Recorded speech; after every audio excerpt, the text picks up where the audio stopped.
You know who doesn't know what they're doing? Am I supposed to be politically correct, or am I supposed to guess, or am I supposed to just pull something out of the top of my head?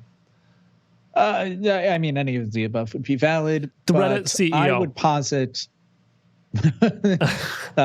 Steve Huffman is having a very strange week. So I guess the Reddit thing's disappointing to me. Like, I'm a big fan of some of the third-party apps, especially one of the bigger ones that is announced it is shutting down on June 30th, which is Apollo, which is an iOS Reddit application that was just nicely designed. It worked well, never really crashed. Had awesome little things for like media controls, like, like scrub your finger across a video or an animated GIF, and it would just scrub to the location. And it was just like a really nice application, had great multi-Reddit management, all sorts of things. Anyway, Reddit has gone down the path where, and they've been on this path for a while, where they want to IPO at some point. They're mainly funded by investors. They're not a profitable company, so it makes it hard to IPO and go to a public offering. Yep. In the United States if you are not a profitable company. So now it's kind of like profits by any measure. And for Reddit, that means starting to charge for access to their API, which I don't have any problem with. I don't think any reasonable person out there does have an issue with that, right? Like, if you're consuming from on top of something, there's got to be a logical limit to it, and there has to be some skin in the game for everybody, right? Like, right. If I'm an infrastructure provider and I'm providing you data, as a consumer of said data, if I'm not able to advertise to you or do other things, like, I'm going to have to charge you some money just to keep the lights on. If anything, break even and maybe have some margin on top of it. And, Reddit's in the same boat. So they have an API. That API was written in the way back when, hasn't been meaningfully improved from everything I know about it in years now. Like, it's had additive things put on top of it, but they kind of haven't fixed the core of it. And it was made for things like bots on Reddit, and for the Reddit app itself, like their official app for Android and iOS. It was never necessarily intended for third-party consumers, especially at the scale they grew to, like these third-party apps and the number of requests they made. So, okay, you have a third-party app ecosystem. You're not charging for your API. You need to flip to a model where you charge for said API. Unfortunately, the amount of money that Reddit decided to charge for that API, and the pricing per API request or per bucket of 1,000 requests, things like that, ended up being astronomically high and kicked a bunch of apps basically off the platform. It made them feel like made the developers of those applications, like Kristen Selig, who does Apollo, the folks who do Reddit is Fun. I think Sync is going away. There's a couple other ones that are out there. They all basically said, like, no, we can't do this, and we can't do it on 30 days notice, which is basically what Reddit gave them. So some applications like Apollo make billions of requests a month. I know billions with a B sounds like a big number. It's really not too big a number, considering the number of users Reddit has and like the user base of something like Apollo and the actions you take, right? Like, you think about like loading a new page in a client that has all the comments on a Reddit post. Well, there's an API to retrieve comments. There's an API to upvote, to downvote, to bookmark, to do all these things. So those are all individual API calls, and they add up. And the way Reddit was thinking about pricing didn't align with the expectations or what was manageable for those third-party providers. So I think Apollo, like, the quoted number from the developer was they were going to go from $0 for Reddit API spend to something on the order of $20 million a year. Yeah, which is nuts. Yeah, that's huge. And I saw, again, I'm with you, charge for the API. It obviously costs them hardware. And I think I saw from the creator of Apollo that people have tried to do some estimates and figure each API call is maybe costing Reddit itself on the magnitude of like 12 cents per call, and they were marking it up to like really 250. It was like a massive increase from what the estimated spend actually was. It's on the order of like, so every user is going to be different. Like, Right. I know for like the way I use Reddit, I would be on Reddit in the morning and maybe at night, as I wanted to read news at the end of the day, things like that. A moderator could be on there way more than I am, and they're doing more than reading. Like they're clicking around, they're firing off more API actions, things like that. So it's tough to break it down to like a user or really like a persona. But, I guess broadly, like per user per day API cost, or per user per month API cost. So the way Reddit was thinking about that was, their app, which is pretty crappy these days. Like they actually bought a third-party app years ago and then they ruined it, kind of like Twitter did, right? Like when they took over Tweety and all that stuff. So it's what corporations do. Like they take good things and they ruin them, and they make them ugly, and they don't make it so people don't want to use them. But even for their own stuff, they're calling out these third-party apps and saying, well, like these third-party apps aren't performant. So, I don't think that's the case. Like from all accounts, these third-party apps have reached out to Reddit many times and said like, hey, your API isn't good in this way. Can you improve it? Or can you tell us how to make this better? Like, we don't want to be throttled by you, because Reddit had throttling mechanisms and other things in place the whole time. So yeah, I think some of the third-party developers estimated, it's basically like 24 cents, less than $1 per user per month in API costs. And then Reddit was kind of coming back with something that really aligned to about $250 a month per user. So if you think about having an app like Opalo, which charges a subscription, great. So now you have to charge not just $250 a month, because you got to cover your API costs. You also have to cover your development costs, plus any margin or things that you need to live. So you go all of a sudden from really not even like a minimal subscription amount a month, but you've probably got to overcharge by a bunch, because you're going to have that mix of heavy users and lighter users and things like that. Like it probably wasn't too insane to say like, oh, you're going to have to charge $10 a month for this Reddit app. And that starts to become unsustainable pretty quickly in like a whole bunch of dimensions.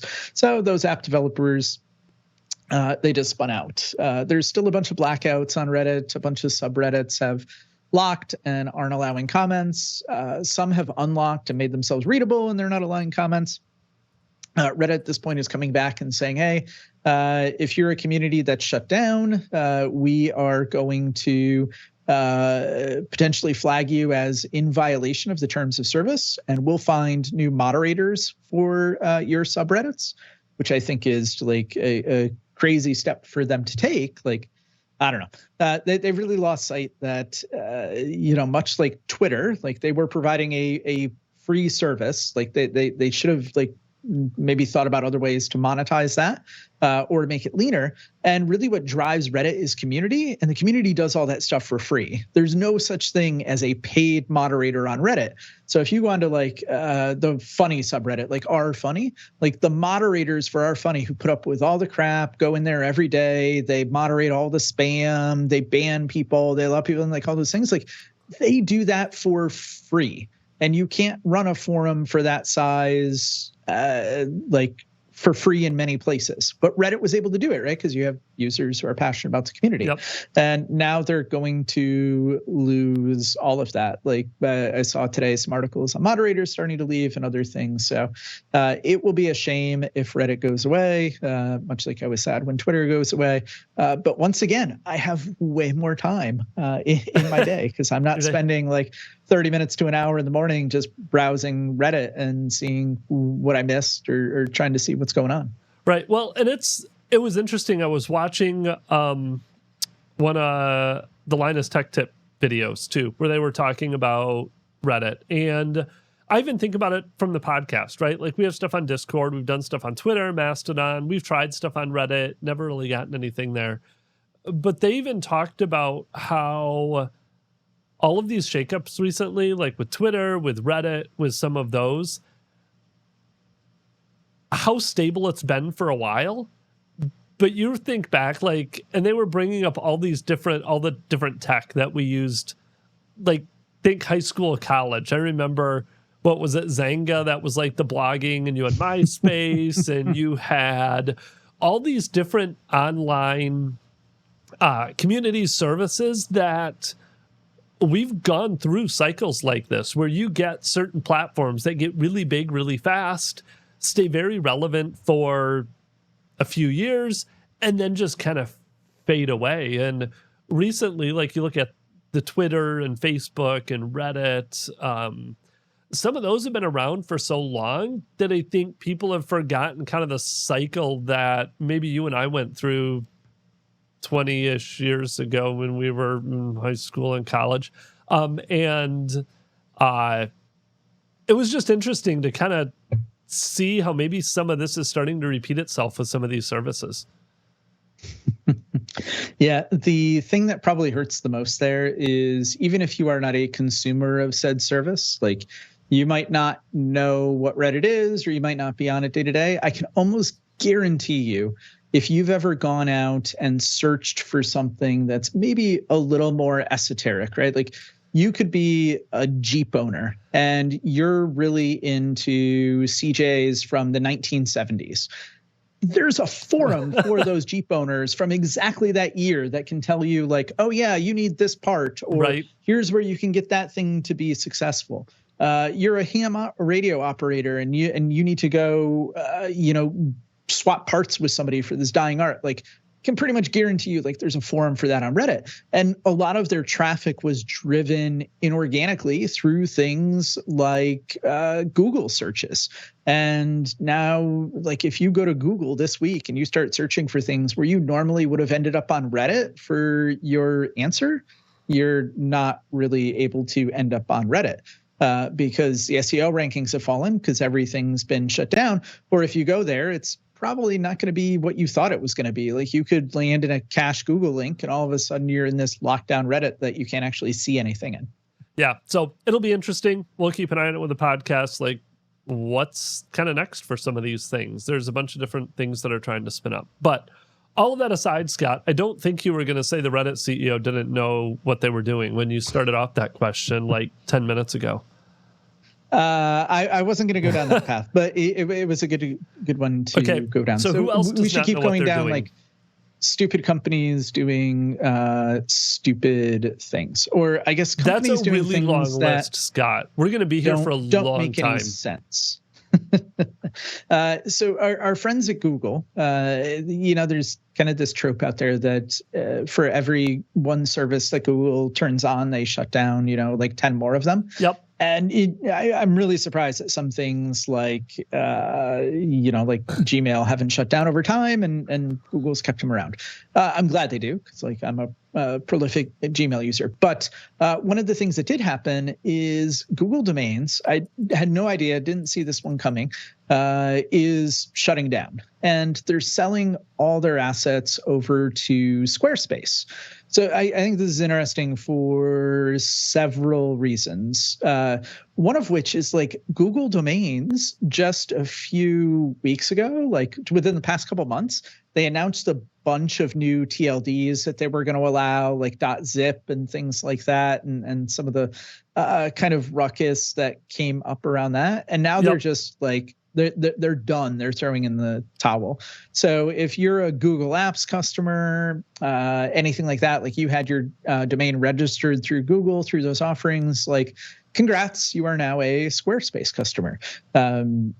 I think that's interesting. Like, I typically don't think of Squarespace as a domain registrar, but they just picked up a probably what's a pretty decently sized customer base. Like, I know quite a few people personally who have bought domains on Google, like, and lots of them did it because of things like those TLDs that they had, those top level domains that were a little bit more unique and that you could get into. I don't know. Should be interesting to watch and see how Squarespace handles it. Squarespace is an awesome company. Like if anybody's ever done like a CMS with something with them or anything like that, like they're really good at it. But Google too is getting out of a game. Yeah, this one will be interesting. I did find an article here that 10 million. It's not. I'm trying to think, like, what would I have expected? 10 million customer domains hosted on the service. So not necessarily 10 million customers. I mean, personally, when I own like 30 domains. I'm probably a little excessive, but I mean, 10 million customer domains could legitimately only be about 1 million customers, maybe 5 million. That doesn't, to me, with the size of Google, that doesn't seem like a huge number. Because you still are competing against people like GoDaddy, right? GoDaddy is still huge, I think, as a network services. I've actually flipped all of my domain registrations. I buy all of mine and have all mine now through Cloudflare because they're actually pretty cheap and I can't stand GoDaddy.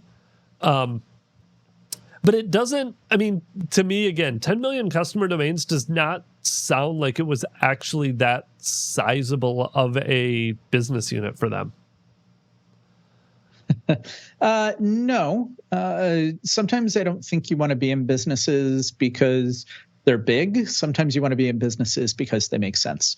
So if you think about all the other things that Google does, selling ads, web hosting, like they do those kinds of things, right? Like the G Suite, Google Workspaces, G Suite, like all those kinds of things. Like you want it to be really easy for a G Suite customer to come in and pick up a new custom domain for their email. And it was unique, right? Like I think about the way Microsoft does it with the GoDaddy relationship. Like that's horrible. Well, like, you can still buy domains from Microsoft. Did you know you can buy domains from Microsoft?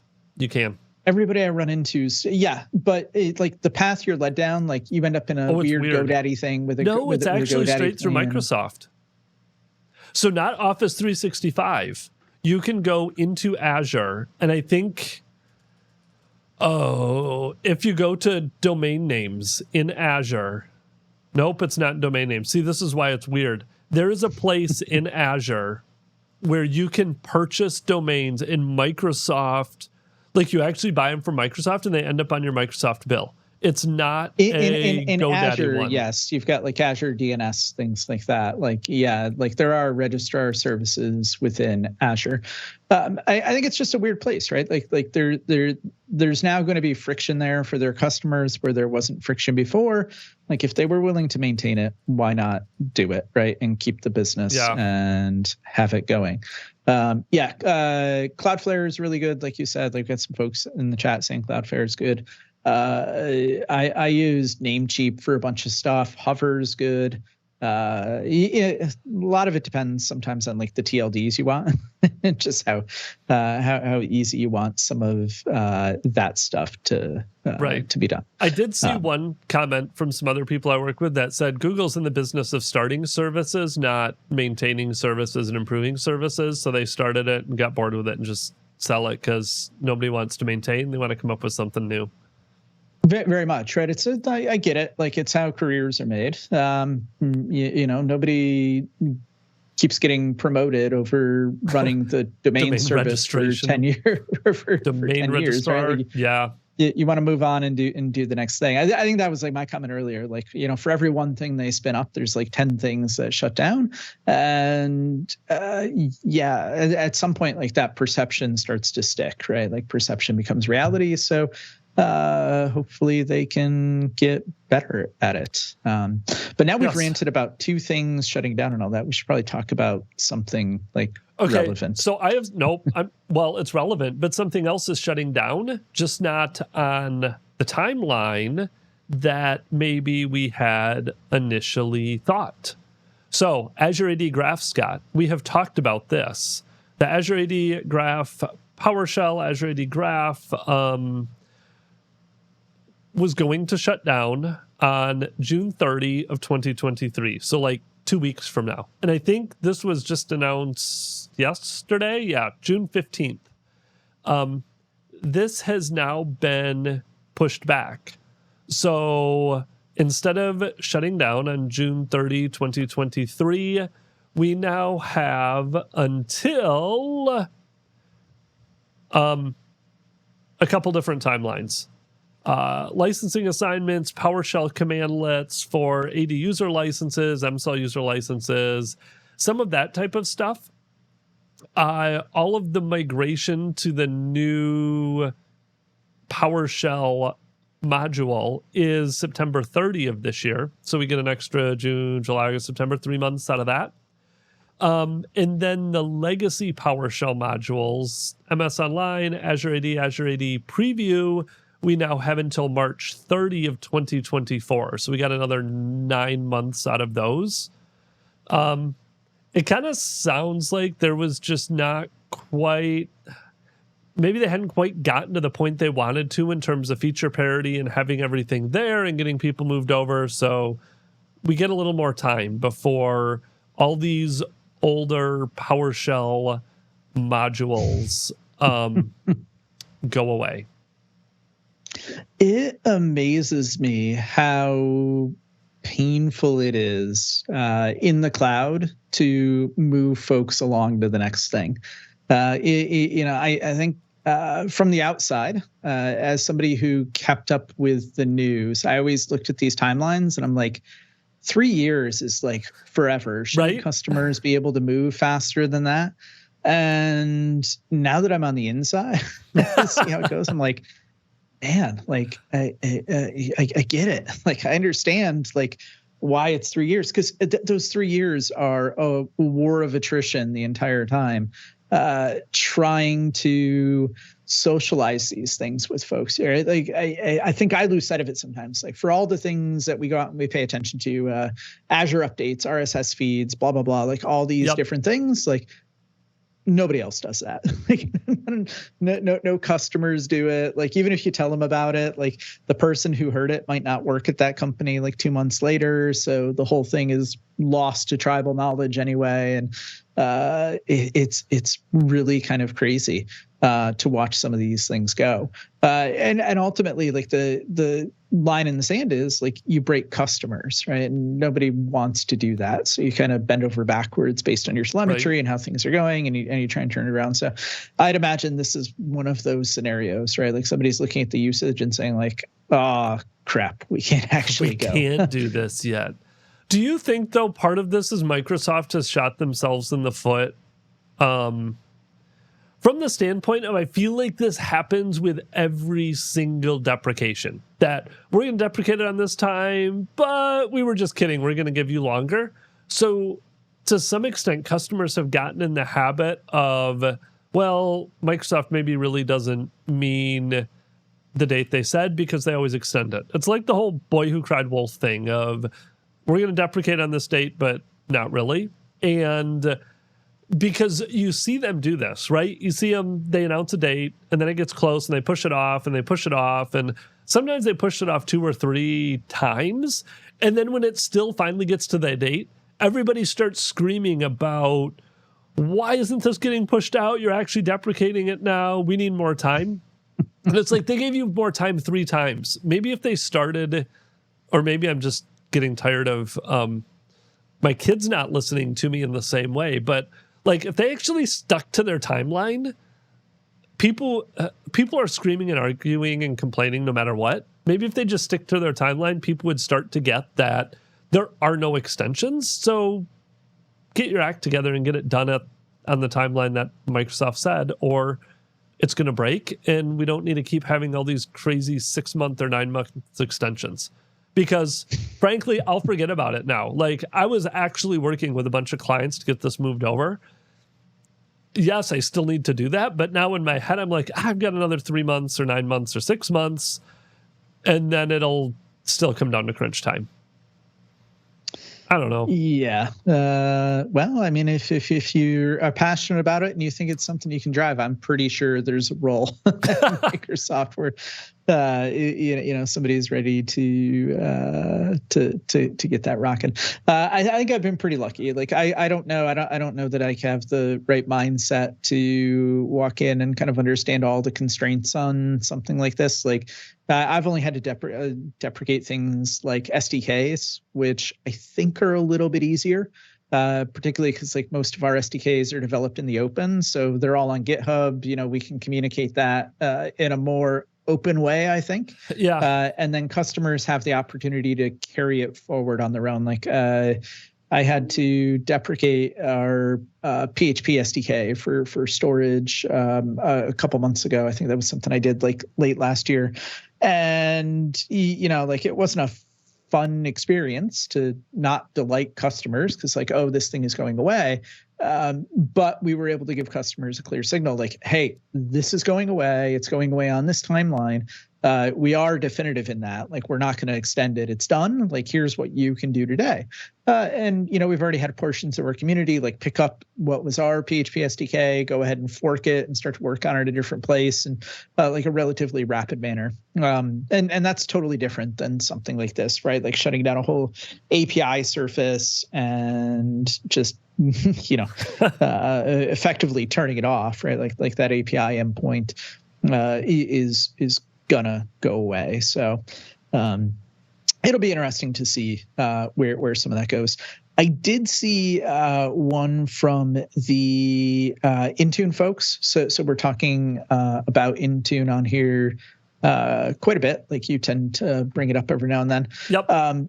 So the Intune folks have gone ahead and spun up some new repositories with some PowerShell examples. So they're getting away from kind of the ADAL thing and moving over to Graph as well. So there used to be some GitHub repos out there on from the Intune team in the Microsoft org. And now there's just kind of this one catch-all web page. So if you go to aka.ms/Intune scripts, that'll take you to a web page. It's got like 3 simple buttons on it. And you can just say like, okay, I'm interested in the Graph, PowerShell, Intune samples. They actually have Bash samples as well, which is nice. So if you're like a Linux, Mac customer, that's all out there ready to go. And then the archive, much like the SDK that I was talking about earlier that I deprecated, like it's not going away. It is on GitHub. It'll remain there. It just won't have any new commits to it. And, it'll get a message that says it's deprecated and there's newer stuff over here kind of thing. Very cool. I will go dig through this. I'm sure there's some fun scripts in here I can play with. I think it's always interesting to see like how the folks who make the service build these things. Yeah. I agree. 100%. Maybe I'll have to go play with these and we can like do an episode on our favorite Intune PowerShell script samples, or I can do an episode on my favorites, or just walking through some of what's in here. Because they do have quite a few scripts in here, just kind of diving through it. Application sync, device config stuff, enrollment scripts. Yeah. Interesting. So I have another one, Scott. Do we have time for one more news announcement?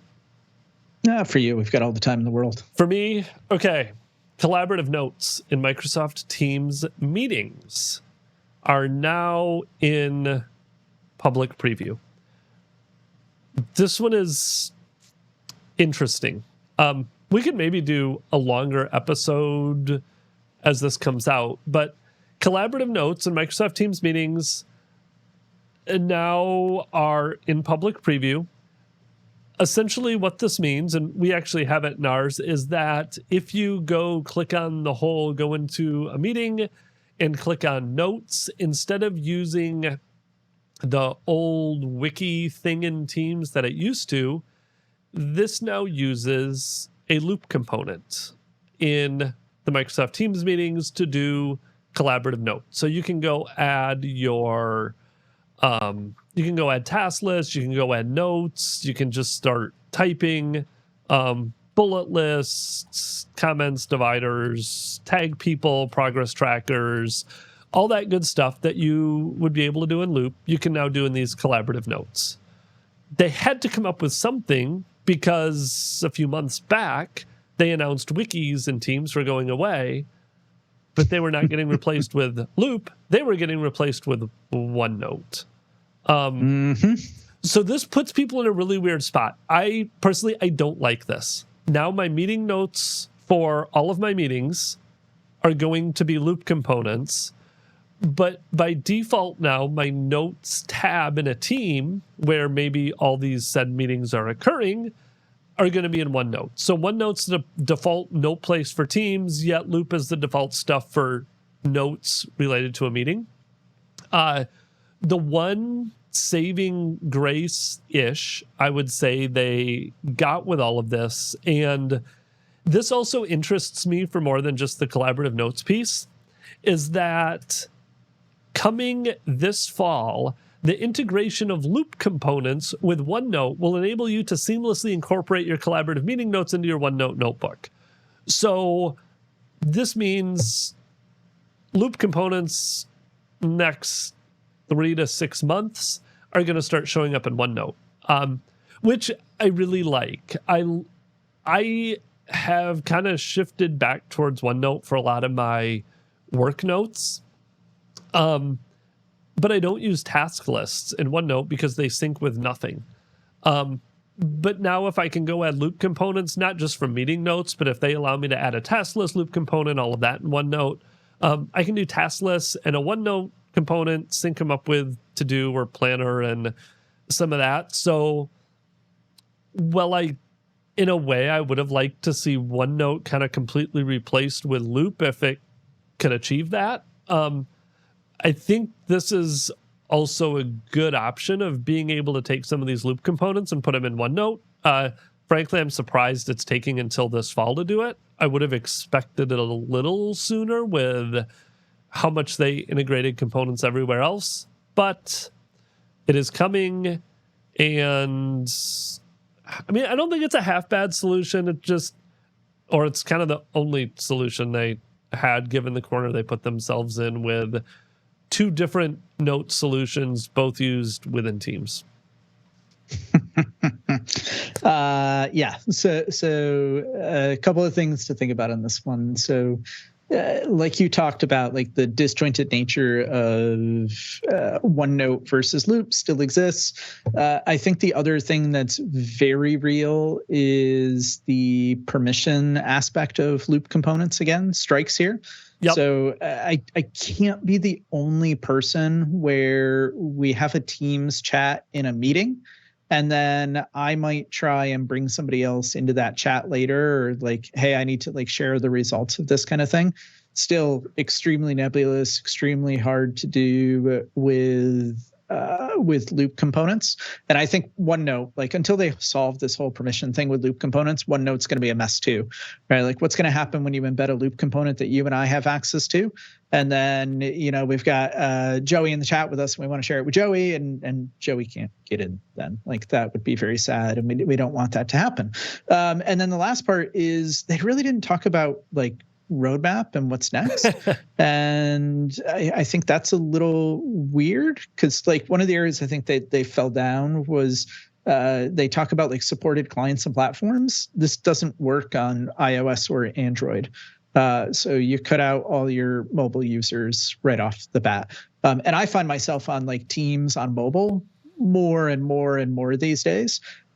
Just as like, I don't want to be locked into like these same 4 walls all the time. Like I know if I have a meeting where, I'm not the scribe or the heavy note taker, like I'm going to be off on my phone. And then when folks are working in those notes, I don't get to see them. Yes. You know where else this falls apart that frankly, I'm surprised also isn't fixed yet is guests, external guest users that you invite to Teams and you want to do the whole collaborative meeting notes things. Loop components or Loop in general does not work with guest users. So I've been in meetings too where like now my meeting notes thing is just completely gone because I'm a guest and an external tenant, or it's like it all just breaks as soon as you introduce those guest users now or external users. All right. So Loop is still broken. We talked about that. Reddit's broken. Google Domains is broken. So the whole internet's just breaking down again. And we'll come back in like 6 months and talk about how it's still burning. It's because AWS East 1 went down, and that breaks the whole internet, Scott. It does. I don't know if I can share it in the blog post, but there was this great little picture. I think I sent it to you the other day in one of the chats we have. I'll put it in the chat over here. We will absolutely we can put that in the show notes. I will put that in the show notes if you do not. All right. I see how it is. But anyway,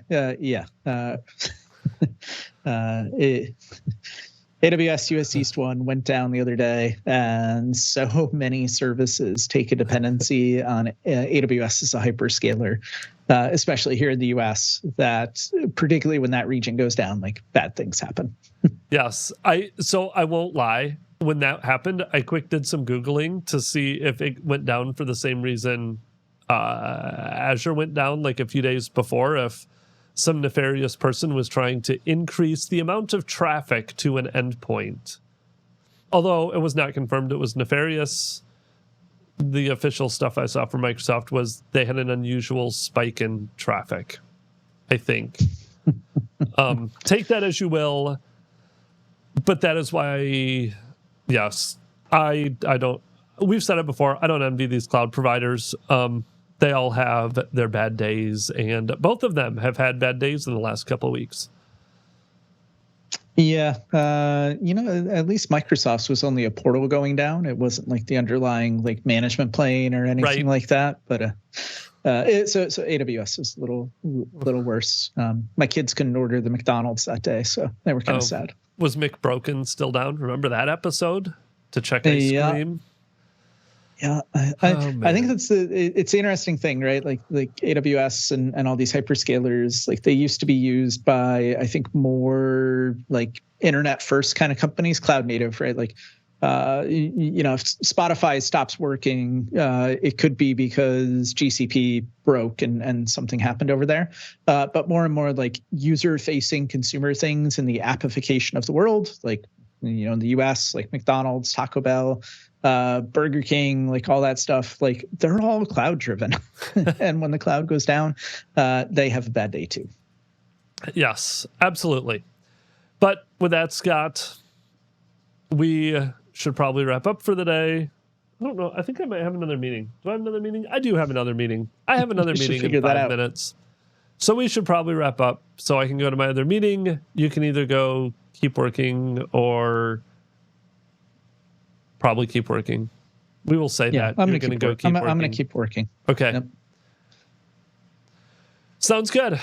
Well, enjoy, Scott. Thank you for the episode about everything being broken. And we will talk to you next week. I think for at least another week or two, we're back to our normal recording on Fridays until one of us decides to leave on vacation again. Sounds good. All right. Thanks, Ben. And enjoy your Father's Day.